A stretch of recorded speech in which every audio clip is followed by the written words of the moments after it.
Today was once again another sign that Saturday night strikes by the US in Iran has not changed the pace of this war between Iran and Israel. In the last 12 hours, we had 2 alerts of incoming Iranian ballistic missiles here that sent us down to our bunkers here in Tel Aviv, as many millions of Israelis also went down to the bunkers. Israel says that there were 7 direct hits in the country, including in the south. That footage that you showed earlier in the program suggesting that some kind of power infrastructure there was hit. There were power outages in the south of the country, and also there were hits in Jerusalem as well, with loud booms over the old city. Meanwhile, Israel has continued to strike relentlessly in Iran. It says it has hit headquarters of the Iranian Revolutionary Guard. That is, of course, the branch of the Iranian armed forces. And also, as you said earlier, the Evin prison in Tehran, the most notorious prison there for Iranian political dissidents, and also a prison where journalists and academics are held. They also hit, the Israelis say, a clock in central Tehran on what's called Palestine Square, which counts down to the supposed destruction of Israel by the year 2040. So a very symbolic strike there by the Israelis inside Iran. Well, a little earlier, I spoke to Yaakov Katz, who is a former editor-in-chief of the Jerusalem Post, a long-time defense correspondent for that newspaper. And I asked him what sort of level of cooperation there had been between Israel and the US before those strikes in Iran on Saturday night. You have Israeli Air Force jets that are operating over Iran. You have lots of Israeli drones that are now continuously collecting intelligence and surveying and hunting down those rocket launchers and those surface-to-air missile systems.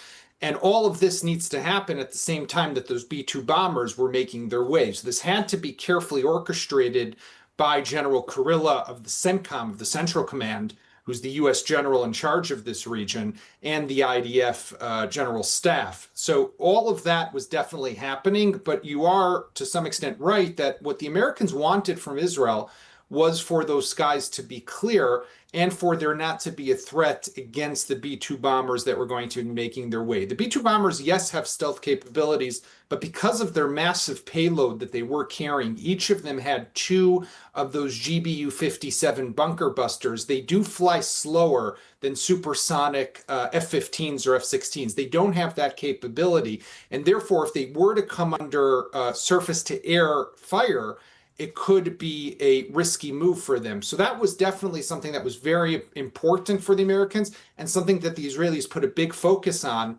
in the run-up to that operation. Yaakov Katz there, former editor-in-chief of the Jerusalem Post. Well, the Israelis have also hit Fordow, that nuclear site which was very much the focus of the American bombing on Saturday night. And really, Katrina, now a lot of the focus is on an amount of enriched uranium, some 400 kilograms of uranium, which is thought to be enriched to 60%. And there are reports that potentially Iran moved that uranium out of Fordow before the strikes on Saturday night as a precaution, perhaps knowing that the Americans would at some stage get into striking that site. And so the fear is what has happened to that uranium, where it is, what the Iranians could do with it, potentially spurred into action, even greater action, because of the strikes from Israel and the Americans into trying to make some kind of dirty bomb. And really, I suppose the success of the entire military operation in Iran might now hinge on that 400 kilograms of enriched uranium. We will continue to bring you all the latest from here in the Middle East, Katrina, but for now, back to you. Now, the Iranian capital has been hit by an intense new wave of Israeli strikes. The targets included a paramilitary headquarters, a prison, and a university in Tehran. Video footage shows plumes of smoke rising above the Iranian capital, which is largely without power because of Israeli strikes on energy infrastructure. Well, with me now is Behrang Tajin from BBC Persia, part of the BBC World Service. Thank you for being with us here. What do we know about what's happening inside Iran today? Obviously, it's very difficult for us to get information from there. The restrictions mean we can't be on the ground ourselves. Exactly. Iran doesn't let anyone from BBC Persian to report from Iran or the wider BBC apart from some occasions.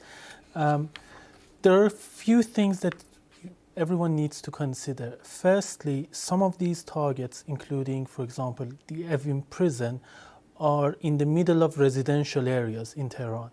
So some of these attacks are also having civilian casualties and injuries. We have seen, my colleagues have seen pictures, videos, or photos from friends or family members who live nearby that kind of confirms that actually there are civilian casualties and there are civilian injuries as a result of these attacks. It goes the same for universities, even some of the military or paramilitary bases.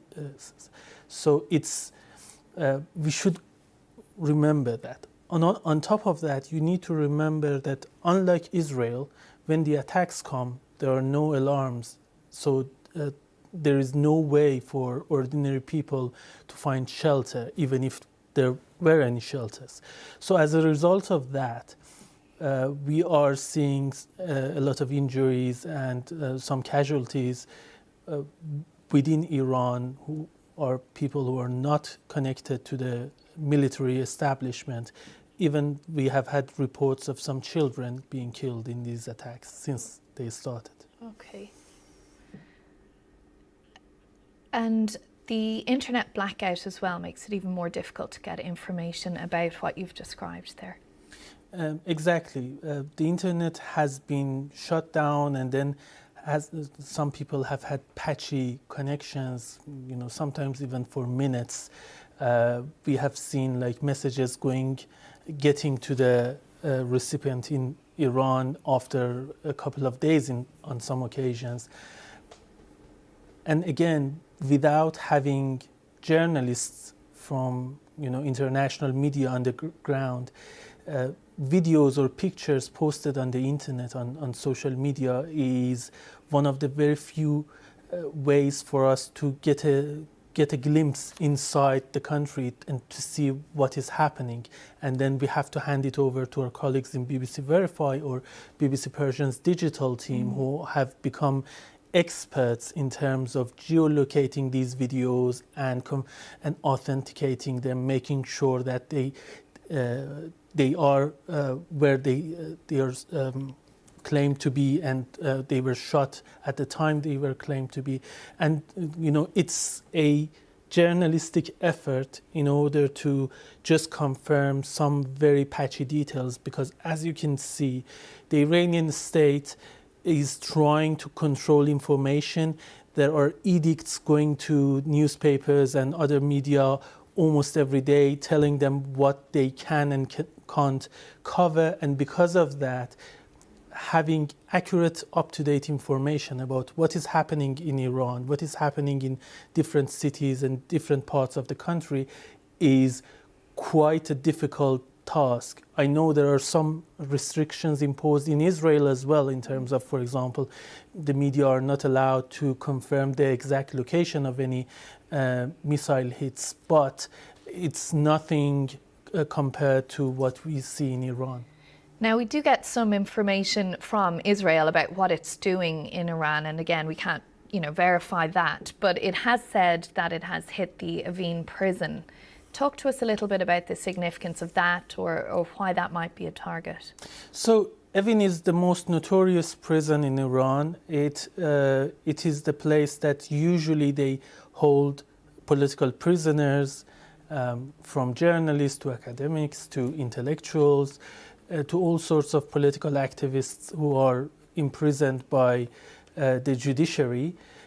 But it also holds, normal criminals, murderers and rapists and other sorts of anyone who has done crime. What we know is it seems like 2 wings of the prison were damaged, not the wing where the political prisoners are held. We've been told by prisoners who have called people outside to say that it seems like the wall of the women's wing was also damaged, but the judiciary claims that the situation is under control.